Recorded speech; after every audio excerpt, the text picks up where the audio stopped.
আবারও মানবিকতার নজির ধরা পড়ল দেবভাইয়ের।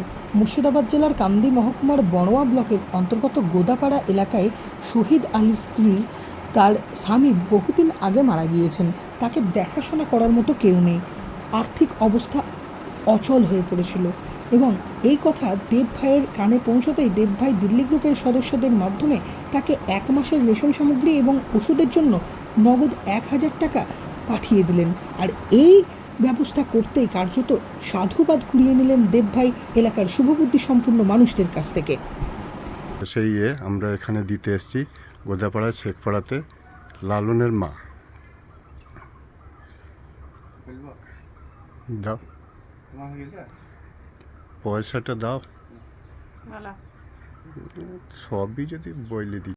দেব ভাইয়ের তরফ থেকে আমরা এসেছি গোদাপাড়ায়, শেখপাড়াতে শহীদ আলীর বাড়িতে। তো উনি মারা গেছেন বহুত দিন আগেই, ছোট ছোট বাচ্চা রেখেই মারা গিয়েছিলেন। তারপরে খুব কষ্টে ইনি ছেলে মেয়েদের মানুষ করে মেয়েদের বিয়ে শাদিও দিয়ে ফেলেছেন।